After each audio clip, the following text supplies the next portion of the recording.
So this session is on the challenge of instrumentality, and I'm not sure if I'm not an imposter in this session, because when I said yes and I started thinking about it, I thought, well, yes, I'll do something on the structure of epistemic evaluations, and I'm inclined to be a teleologist rather than some kind of deontic theorist of epistemological valuations. And then I realized I didn't want to talk about that topic at all. I wanted to talk about something that abstracted away from that, rather. I wanted to talk about the nature of epistemic normativity, and that's what I'm going to talk about. And the message at the end will be something like normative epistemology as opposed to meta-epistemology is not really a cogent subject. Normative epistemology needs meta-epistemology. And one thing I liked about Anna Maria's talk before lunch was precisely that she was talking about epistemic normativity, but was very concerned about the source of the normativity. So that's the topic I want to talk about. And largely it's going to be neutral about whether, as it were, inside the practice of epistemic evaluations, things are done teleologically or deontically or not.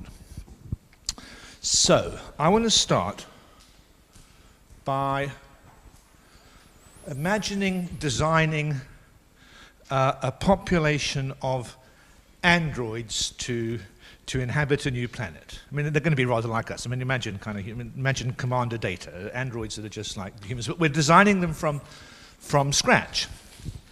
And so the first thing we'll do is we'll arrange for them to form belief-like representations of their environment so that they can have their actions guided by this kind of mental representation.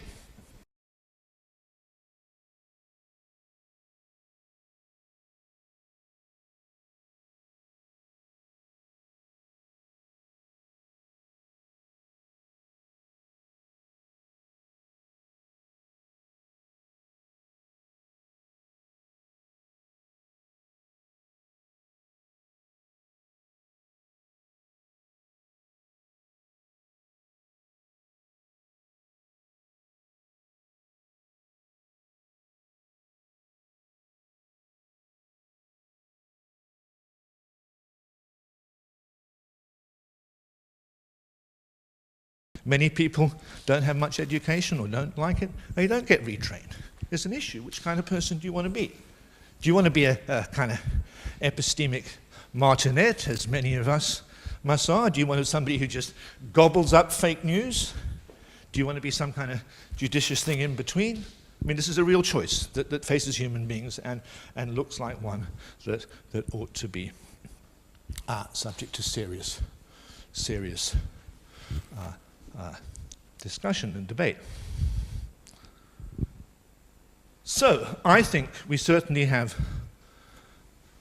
enough indirect choice, I put it. You don't try and get the pragmatic considerations into play when you're deliberating. It's much too late then. You've got your dispositions, and I think they don't really include any place for pragmatic considerations. But earlier on, when you or your parents or your community were deciding what kind of epistemic subject you're going to be, there's plenty of room to make choices about these matters. So that takes us, or opens up the way to the other question, the normative question. How far should our beliefs be guided by evidential considerations? How far should we try to get into line with what epistemic rationality, epistemic justification requires? Now, it's a big subject, and I'm just going to have a few thoughts in the rest of my talk. The thing that bugs me is that much work in contemporary normative epistemology just doesn't seem to address it. I've been started getting bugged by it. I have a very good friend, and a terrific philosopher, Clayton Littlejohn, and we talk a lot, and he does normative epistemology, and I mean, he's moving around to doing some meta-epistemology, but he's spent a huge amount of his life doing this very, very clever stuff in normative epistemology without even addressing the question about how far should normative evaluation, epistemological evaluations weigh with us in deciding what kind of people to be. Okay, now perhaps I should. So I'm going to talk about normative epistemology by comparison with normative ethics. That's to do with, are the valuations deontological or consequential? If they're consequential, what kinds of end do we have in mind? That kind of thing. And my message is going to be that normative epistemology is a bit of a broken-backed subject without meta-epistemology. Please don't. Look, if the cap doesn't fit, please don't wear it. I'm not looking at anybody, and I'm sure all of you. I'm sure anybody who somebody might think to be a normative epistemologist does quite a lot of meta-epistemological thinking too. Anna Maria today was a terrific example. I mean, the talk was half meta-epistemological. So this is not to do with sociology, it's to do with the principal issue. Just studying epistemic evaluations by themselves without worrying about their status, that's not a good thing. So the kind of normative epistemology I'm worried about is the one that just tries to understand the internal structure of epistemic practice. So all the familiar questions, deontic or teleological? If it's teleological, what's the relevant end? Is it, Anna Maria's question, only avoiding error, or do you want to avoid other kinds of ignorance as well? Now, that's all normative epistemology does. Well, at first pass, you might think, well, that's just like investigating the practice of evaluating things as devout or fashionable. It's not really considering how far and why the reasons ought to influence us, or indeed whether, if they should influence us, they are structured right in our existing practice. Okay, that's I did say at first pass there. That's the view you might have about people thinking about normative epistemology at first pass. You might worry, look, they're just being anthropologists. Now, I think that's unfair. I mean, that's not the only view to take about normative epistemology. Sure, there's a lot of play with intuitions, but we know that debate, and then the intuitions don't have to be just kind of expressions of folk practice. They can be just argument has to start somewhere. You put something down on the table, we start reasoning. It may be that our intuitions have some kind of provenance to give them some authority. So maybe normative epistemology is investigating something real in a serious way. But still, let's be a bit careful about how that's supposed to work. So now I want to separate out two issues. First one is the meta-epistemological issue. How far and why should strictly epistemic evaluations shape our doxastic dispositions, our doxastic practice? And the other question is, assuming that somehow they should, what's the structure of normative epistemic facts? And maybe we don't have to think of normative epistemology as anthropological, we just think of it as addressing that second question. What's the structure of normative epistemic facts? Teleological, deontic, and so on. Still, now I'm just going to air my anti-conservative predilections in philosophy. To the extent that's what normative epistemology is doing, I think it's far too quick to assume that our existing practice is basically in order. This is to do with the status of intuition, but don't worry about that. I mean, just I think that there's a kind of conservative presupposition is too soft. So I mean, pre-inclination in people working in normative epistemology. I just want to try something. It's mainly aimed at Tim, and I just want to air a couple of thoughts. I'm not going to defend them because I've just been thinking about this a bit. I don't really feel I'm in a position to defend them. I want to air them. So, nearly all work in normative epistemology assumes that knowledge is a central epistemic concept, and in some way normative epistemic evaluations should show why knowledge is or endorse the thought that knowledge is a good thing. I'm not so sure. I have some views that make me feel that knowledge is a bad thing, and the concept of knowledge is messing. No, so I misspoke. The concept of knowledge is messing us up, and the pursuit of knowledge may be a bad thing. Look, here's a perspective on the centrality of knowledge in our epistemic practice. You might think that the notion of knowledge is a very historically and developmentally basic concept way of thinking. There's the idea of a subject being open to the facts. The paradigm would be perception. There it is. I mean, the mind is open. There it is. You're in a state that kind of includes the fact. And once you have this notion, you can distinguish between people who know and people who are ignorant. They aren't in contact with the facts. And perception is the paradigm, but you can see that notion of generalizing to beliefs formed by a memory and influence, that somehow the fact kind of flows through a causal chain to give rise to, well, puts the subject in contact with it.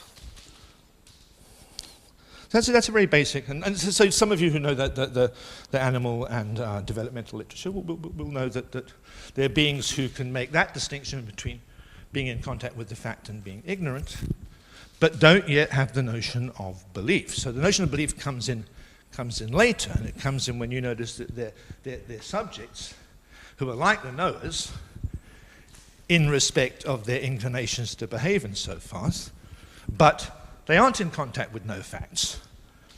And then we have the notion of somebody believing. First stage, you have people knowing that they know there's a banana behind the table. And then you have people who believe that P, even though there ain't no banana behind the table, so they can't be in contact with that, but otherwise behave similarly. Then you have the notion maybe of some kind of internal representation that has as its content a possible fact. Knowledge has as its object an actual fact. Belief has as its object a possible fact. And once you've got that notion, you might think that well, that's a more sophisticated notion, and maybe we should try and analyze the original notion in terms of belief plus justification and truth and so on. And maybe it doesn't work. Maybe the original notion is kind of basic, primitive notion, and it can't be reconstructed out of these later, more sophisticated materials. I'm inclined to think that's all true.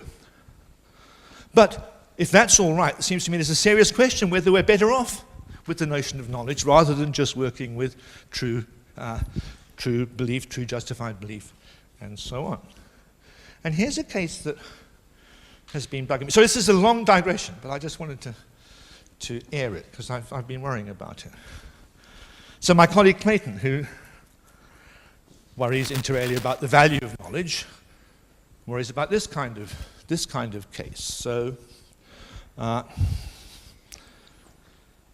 we're in court. There's been a prison riot, right? There's been 100 prisoners, and they all did something bad, except one who was good, and we know that. We know that there's 99 guilty ones and one innocent one. But that's all. And then somebody's in front of us, and we've got no way of telling whether it's in the 99 or the one. And in that case, Clayton says, look, it's a lottery intuition. No way. You might believe this person's guilty, and you might be pretty justified 99 times in 100, but there's no way you know. And given that you don't know, you surely shouldn't find them guilty and punish them. And maybe you should generalize this outside the court, and in general you shouldn't blame people when you don't know that they've done wrong. Statistical evidence isn't good enough for knowledge, and so isn't good enough for convicting and blaming and so on. Well, maybe that's how we think. I think that's how we do think. But is it a good thing? Now consider another court case. We've got a potential eyewitness, somebody who says they saw, I don't know, a robbery.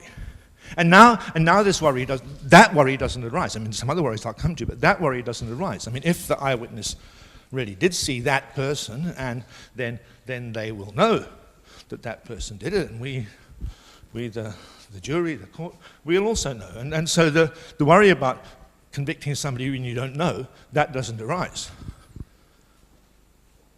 But note that eyewitnesses are very unreliable. I mean, I shouldn't be doing this. This is pretty serious business. I mean, but in kind of 30% of the cases where eyewitness says, I saw it, they're just wrong. Many people are in jail because of bad eyewitness testimony.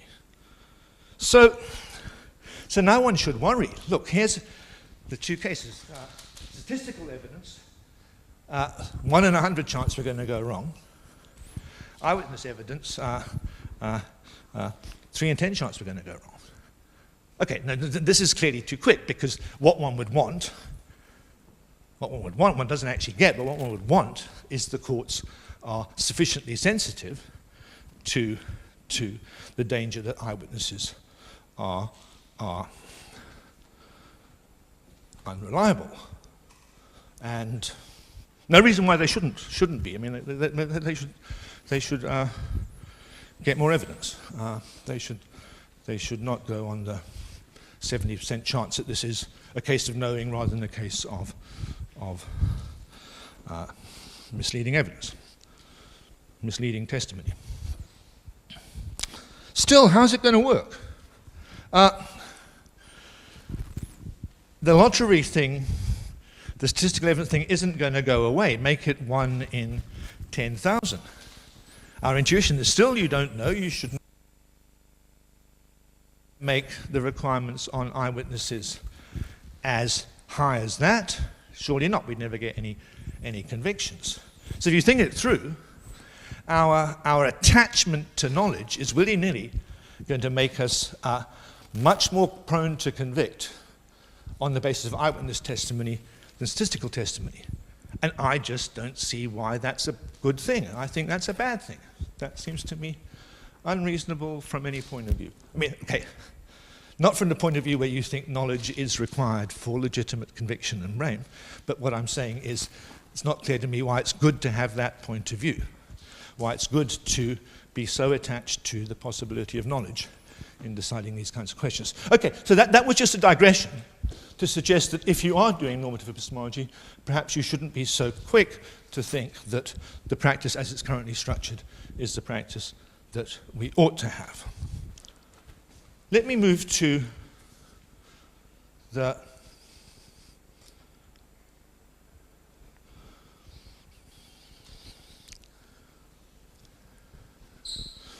next question. So even if normative epistemology is addressing substantial issue, I'm supposing for the sake of the argument, of the structure of epistemic normative facts, certainly has very little to say on the second question, why and how far should these facts shape us? Okay, sorry, given what I said earlier, that's a pretty empty claim. It's true by definition. Normative epistemology is just doing first-order epistemology and not meta-epistemology. Let's think about the second question. Why and how far should strictly epistemological evaluation shape our doxastic practice? And there's two possibilities here. They've come up in the conference so far.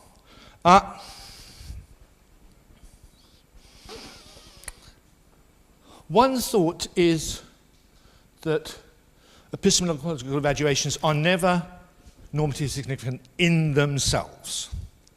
They'd be like fashion advice or chess analysis. You ought to move your queen because it's going to be pinned in 2 moves. Perfectly cogent. But does that mean you really ought to move your queen? Depends. I mean, if you're playing your 7-year-old son, maybe you oughtn't to. I mean, if you know, you can see. I mean, if you're going to be shot by the KGB, if you win, you oughtn't to. So nothing immediately normative follows from the chess. So Peter's question about the financial advice. Nothing immediately follows from the financial advice. It's only in virtue of further facts about particular situations that makes this kind of advice normatively significant. So that's one option. So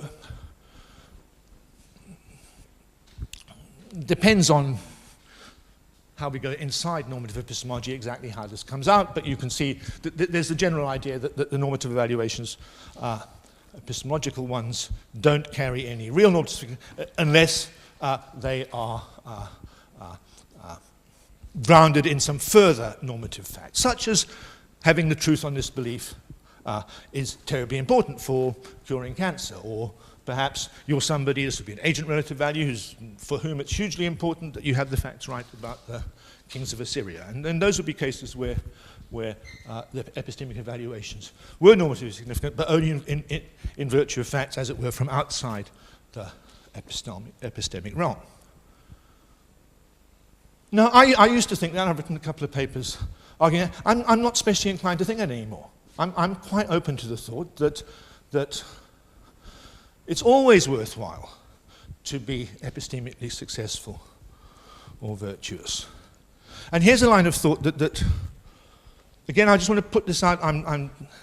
Something I'm interested in. I can't defend it. No doubt you'll have some knockdown objections, and I'll just cave in. But here's a line of thought.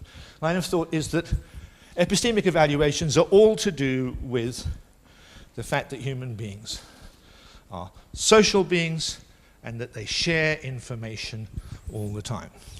They pass information around via discourse, via testimony.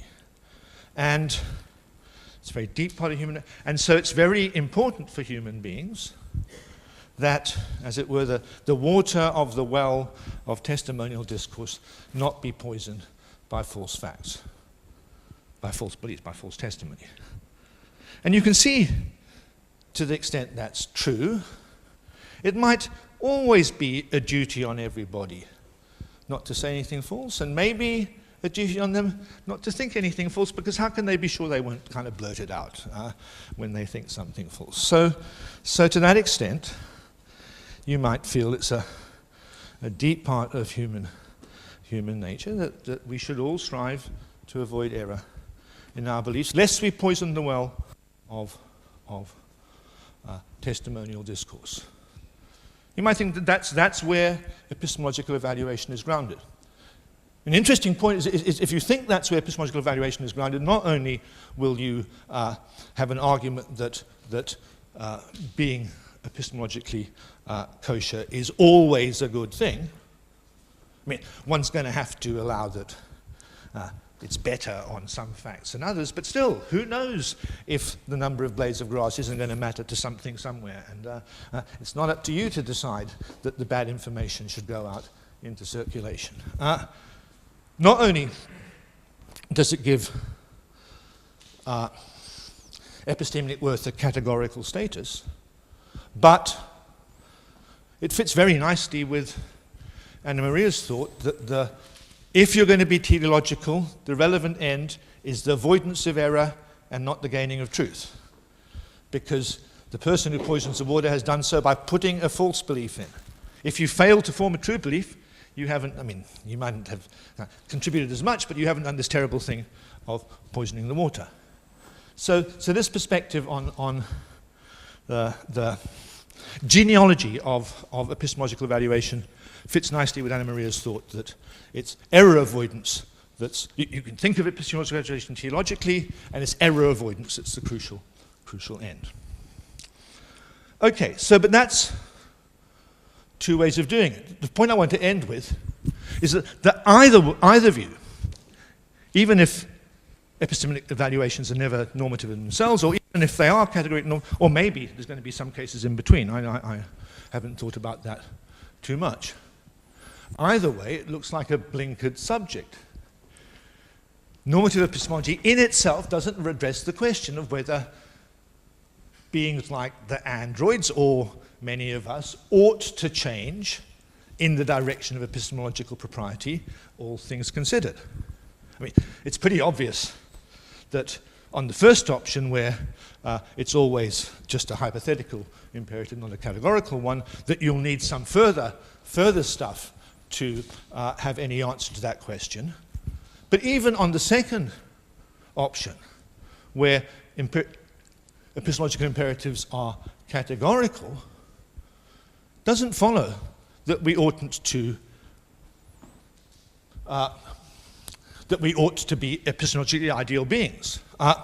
This categorical aim of avoiding error, avoiding poisoning the water, is only one of the aims we want to satisfy in considering our doxastic dispositions.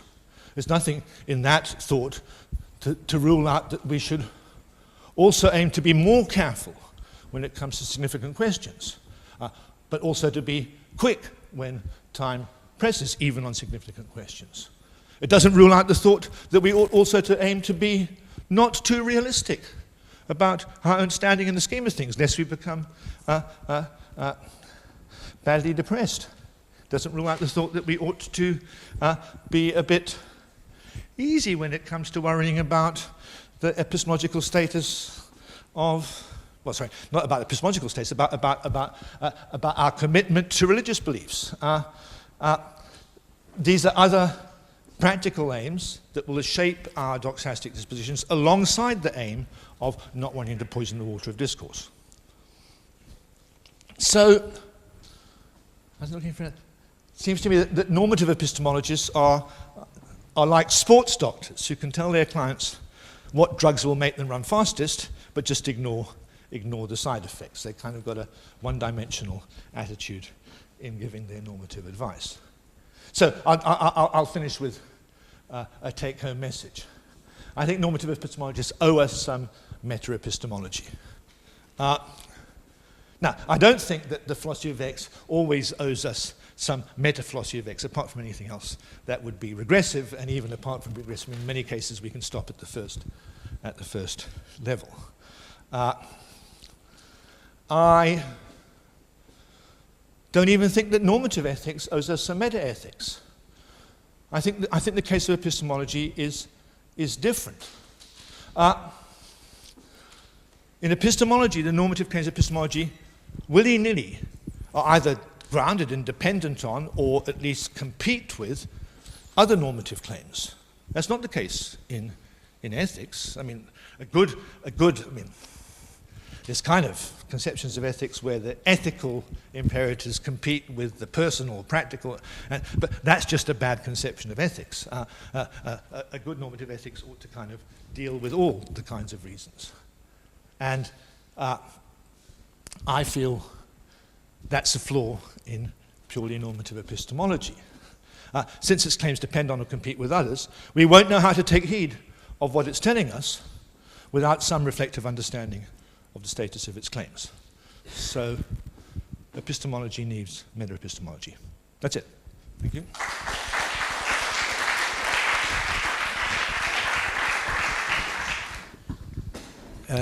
Thank you, David. Very nice talk. I have two questions. One is, early on you talked about the formation of epistemic dispositions and how important that is educationally. Mm-hmm. But then you left the domain of education altogether. Mm-hmm. I wonder if you would be friendly to the thought that the things you talked about should encourage epistemologists in general to spend more time thinking about the epistemology of education in particular. So that's one thought. The second thought is I'm a little worried about your idea. You sort of distinguish between epistemic normativity and real normativity. And I have the impression that you think real normativity is basically ethical normativity. And is that right? I mean, why shouldn't the epistemologist, the normative epistemologist, just say, well, I'm talking about normativity in the epistemic realm. And I'm not saying that it always trumps other considerations, but insofar as we're in the ethical realm, it's epistemic normativity that matters. Is it your thought that there's epistemic normativity and then there's something grander, that's real normativity that goes beyond the epistemic? If so, just, you know, fill out the picture a little bit. First question, I have no special views. I mean, I'm not saying epistemologists have to become educational theorists and worry about the practical efficacy of various strategies. I mean, epistemology is more abstract than that. Not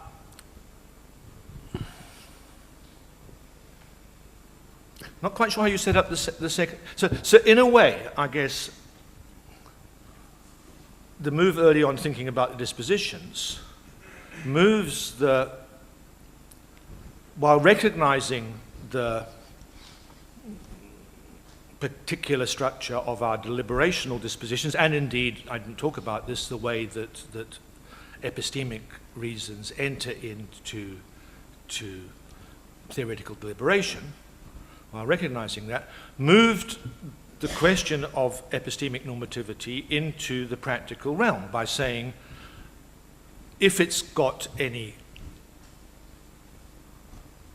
real oughts attached, they should be ones that bear on the question of what dispositions, what doxastic dispositions we should have. And in that realm, there will be other, maybe competing or grounding norms. I mean, I'm not specially attached to the idea that there's a distinctive category of moral reasons. I think there's just reasons in general. Yeah. Thank you. I actually sort of have a follow-up on your second question. So real normativity, when people lay down the normativity challenge, I often get worried and just trying to figure out what you mean by it. So on occasion, it sounded like you had some kind of Humean normativity in mind, where it's like, make me care about this, or what if I don't want to do that? Your theory should explain to me why I should want to do that. And it seems to me that if that's the challenge, and it might not be, but if that's the challenge, then it seems to me that it's a challenge that the non-pragmatist should reject as illegitimate. No, but that's absolutely, I mean, there's no argument that's going to get you to care if you don't. I'm an objectivist about these matters. I mean, out there are things that are valuable and ways of behaving that are right, and that's just it. So that, I mean, that's how I think about normativity. Okay, so I liked your talk a lot. So I'm just curious about what you said, how to justify the error avoidance end. So I'm, of course, in favor of this end. I'm only interested in, do you think that at the end it's in a society we want to avoid error, and that's why in my life, your life, and when we try to form or not form our beliefs, we should aim at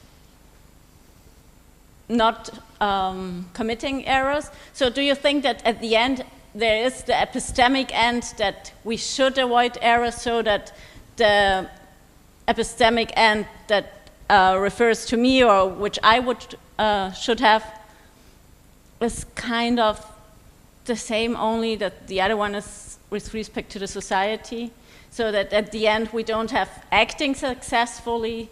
So because at the beginning I thought it would be kind of, yeah, I agree, but the way you argue for it, it would be semi-epistemic for me, because in a society we want to foster many things. Okay, here's how I'm thinking about it. This is rather unformed, but in response to, relates to Mike's question. So there's some things that are valuable. I mean, maybe valuable for you, but I think they're valuable. And one of the things that is valuable is avoiding error in your beliefs. Now, you might wonder, how come that's so valuable for humans? Well, I say, look, think about the nature of human beings. They're social beings. They rely on each other all the time. They pass information around in discourse. So maybe, why is it so important that there isn't false information being put? Because maybe someday somebody might essay some practical project and false information, they're going to fail. But that's kind of down the line and off the stage. Just human beings, it's deep in their nature that for them, it's valuable that there be no false information getting into the communal well. So instead, so I don't want to think of that as a value that's grounded in some further value.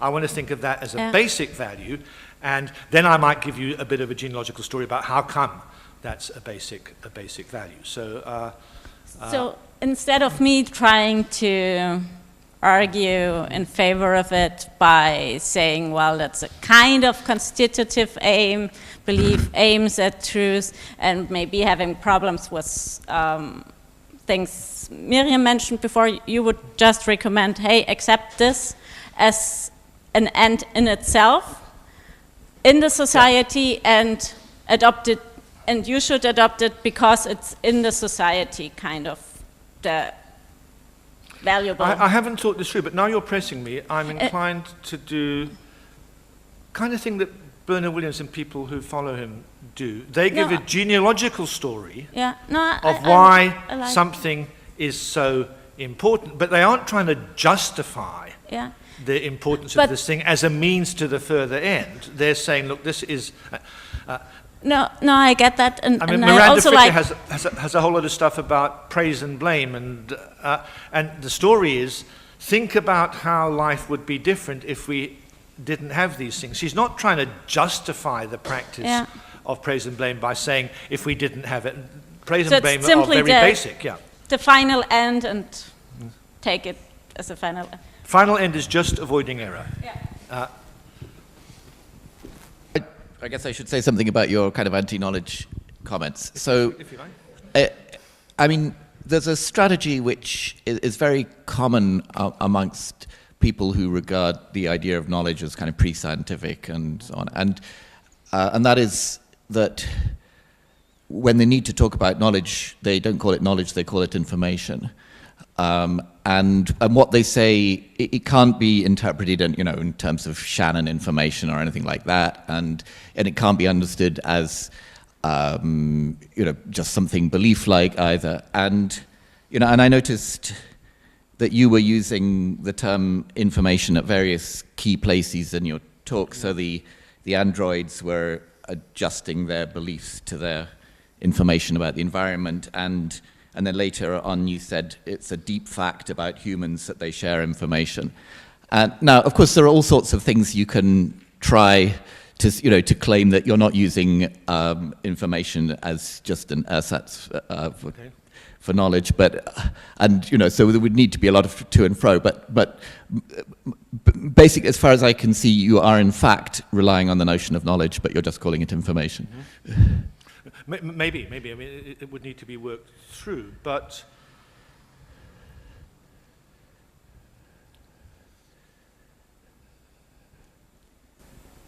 and we'd have to go through cases. I mean, you'd have to show me that true belief wouldn't do the job, and then justified true belief wouldn't do the job, and then justify true belief with various kind of anti-Gettier add-ons wouldn't do the job, and I haven't thought it through. I'm open to being convinced, but I agree that's the issue. Yes. Yeah. Thanks. So I agree with important parts, but I think I'm also inclined to defend the vulgar mistake, or what you're calling the vulgar mistake. Or I'm not sure if I remember exactly what it is, but something in that neighborhood that was on that slide. So the part I agree with, so suppose I'm an athlete and I benefit from forming overly optimistic beliefs about how my likelihood of being successful on particular occasions, right? And we set up the case so that, make it like hitting in the game of baseball, where even the very best players, their chances of being successful on a particular occasion are well under 50-50. This is true of me, it's true of everybody else, so it's like, but fortunately, I have the optimistic disposition, and I tend to form these beliefs, so I do better, and so on. And so the normative epistemologist runs on the scene and calls these beliefs, condemns them as epistemically irrational, right? And then you come on the scene and say, well, look, does that give us, then it's an open question, does this give you any reason to change, right? And I think if what you're asking about, if what's being asked there is, do you have any reason to try not to hold these beliefs or to lose the disposition that I have? I think absolutely not. No reason at all. And to the extent I can take steps to fortify my disposition, I should do it, right? We're setting up the case so that there's no intrinsic value to believing the truth about this or anything, but I think you have that kind of case. And when I start to want to commit to what I think is the vulgar mistake is when you start wanting to assimilate irrationality to like being unfashionable, where if I followed that part of the talk, the idea was, look, we could agree that it's unfashionable relative to the standards, but then it's an open question. Do I have any reason at all not to be unfashionable, right? In the belief case, if this translates to, do I, in that circumstance, have any reason at all to think that I'm going to be unsuccessful? The analog would be, no, I don't have any reason at all to think that. But I think, sure I do. I've got all of the inductive evidence about my own past performance and other people's past performance. That is a reason against the belief. I don't think it translates into a reason to act in a certain way, to lose the disposition, lose the belief, try to not have the belief. I think that's an extra step. And I think that's kind of like a very small distinction between talking about the reasons for the belief or the reasons for the content, thinking it's true, versus the reasons for trying to have it, to act.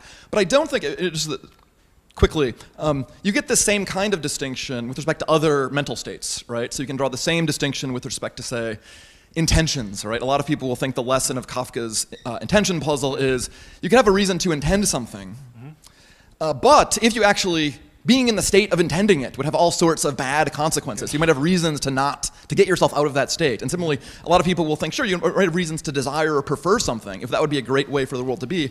Nevertheless, you're being in the psychological state of desiring or preferring it might have all kinds of bad consequences, right? So this is just a plea to, you won't like this very much, but the thought is distinguishing between reasons for against the belief and reasons for and against the steps and so on. This isn't just terminological. This has come up with you and Gert Gigerenzer a couple of times.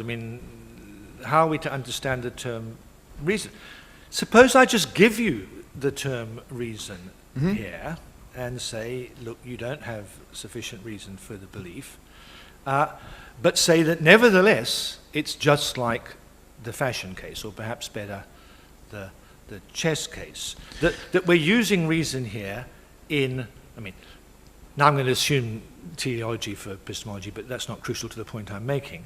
We're using reason just in the sense that this is a means to the end of getting true belief. We might say the chess player has a reason to move his queen, because he's going to lose a game if he doesn't. But that sense of reason is just like fashion. It's purely, descriptive. The different case. Fashion is not. It's purely means-end engineering information. And I'll give you that and say, but still, that notion doesn't have any normative significance. I see, so reasons won't be normative. Even though, of course there's a distinction between so-called motivating reasons and normative reasons, but you're actually thinking the thing that people think of as normative reasons are going to go on the non-normative side. Remember at the end, I had 1 and 2.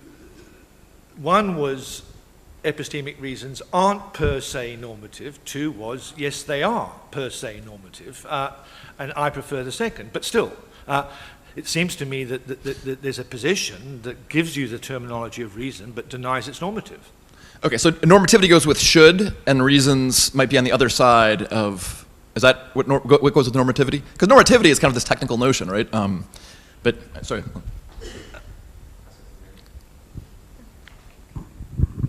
So just one further thought on that, because it's difficult to make the point because we're using this normative terminology, but at least here we have a distinction between epistemic reasons and things about what you should do. And it seems to me, this isn't really helping, but it seems to me that a notion of epistemic reason that doesn't have any implications per se at all about how I ought to design my doxastic dispositions is not a normative notion of reason. That's what I've been trying to say. This goes back to Harvey's original question. So I'm sympathetic with the broad picture, but I was wondering what you would say to someone who thought of normative epistemology in the following way. So they're saying, look, when I'm doing normative epistemology, it's like I'm doing business ethics. So, you know, in business ethics, I just think like, what are the norms that apply to stuff going on in business? And when I do normative epistemology, I'm just thinking, what are the norms that apply to stuff going on in belief? I'm leaving it totally open that those norms will take into account things like the importance of our self-esteem and all sorts of stuff. So I'm not blocking out any considerations. I'm just, if you think we have some notion of ought, some notion of value, and then that applies to all sorts of things, I'm just doing that thing that we're all doing in different realms. I'm just doing it for belief. I don't think the position, or at least the options I left open, rules out that stance, but it needs to be argued. It can't just be taken for granted. So, I mean, the line I was pushing to Thomas, it's not obvious that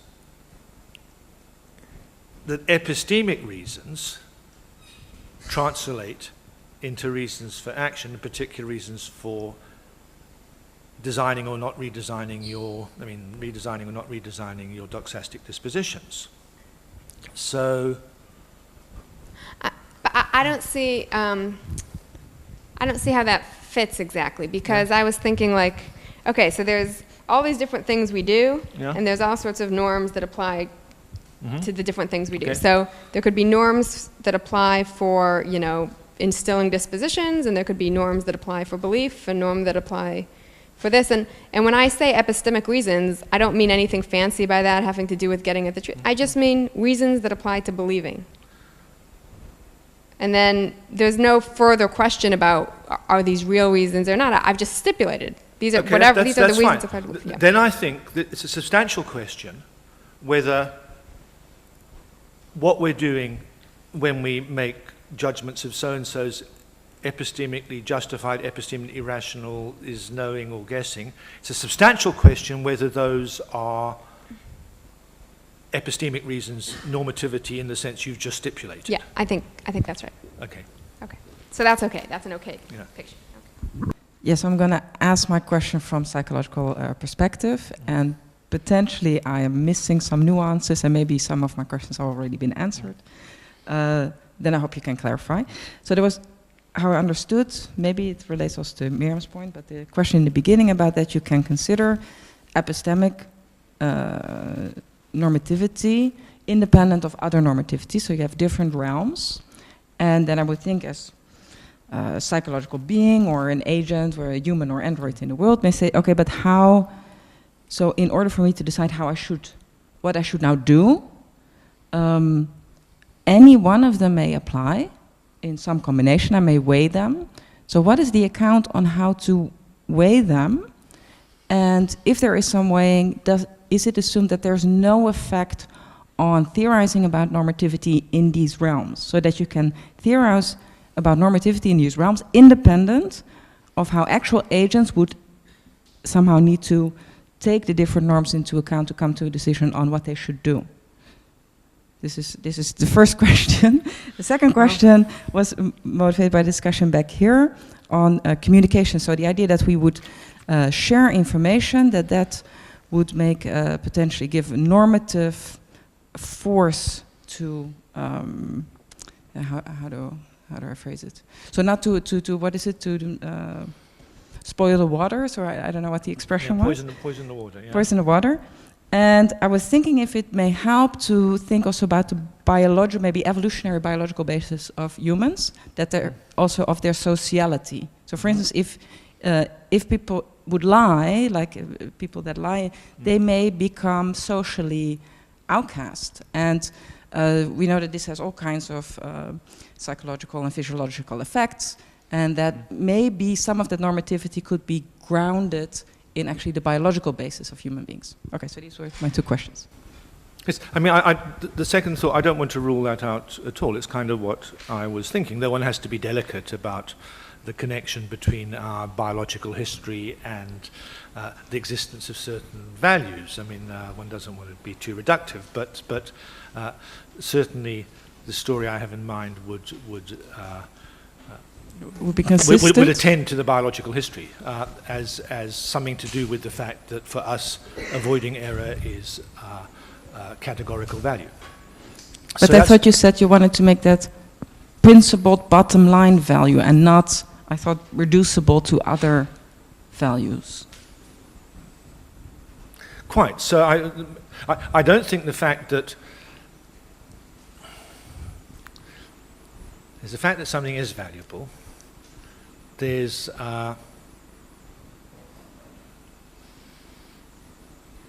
in fact we see it. I mean, I don't want. Okay, Anna Maria, go on. So I think it might help to relativize for whom it is valuable, and valuable for itself, for a person, but because it's valuable for the society. That's the way I understood it, but I'm not quite sure. I don't think I want to put it quite like Okay. quite like that. I want to say it's just valuable in itself for humans to avoid error in their beliefs, and then there's a long meta-normative story about the nature of that truth, which might at some point allude to our biological history. On the first question, look, perhaps I should have. At first pass, there's no question of mixing in epistemic normativity with other kinds of normativity. It has a different structure, a different shape, different kind of reasons. Reasons don't combine in the same ways. There's no room for practical reasons in epistemic normativity. So they're kind of distinct realms. My question was, take this realm of epistemic normativity, what kind of significance does it have? We call it normative, but in what sense, if any, is it really normative? And then I said the way to address that question is to think about what bearing it has on how we ought to design our doxastic dispositions. And at that point, any implications it has will mix in with other kinds of normativity in deciding what's the best thing to do vis-a-vis redesigning our doxastic dispositions. So that's how I'm thinking about it. Okay, can I still respond? Short? Sure. Yes. So my intuition says that as an agent in the world, I'm always in multiple realms. Like that. My action. That maybe I cannot think. Oh, I'm now in this realm, and now this applies, right. But that continuously multiple realms may apply. And so then, yeah. So my question is, how does this apply to actual agents in the world having? Let's step back. Sorry? So Gert kept on asking Thomas, what kind of rationality is it? And Gert had in mind rationalities all decision theory, right? The rationality of choices and so on.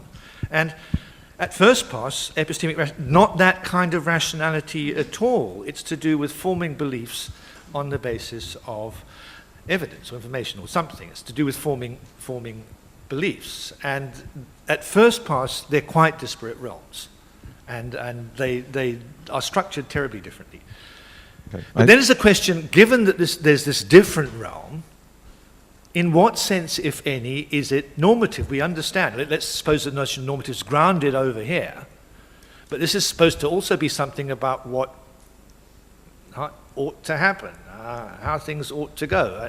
Who's criticizable? Put it like that. And what I wanted to know is, let's think a bit about in what sense is the epistemic normativity got some real normative oomph to it. Why is it different from chess advice, for instance?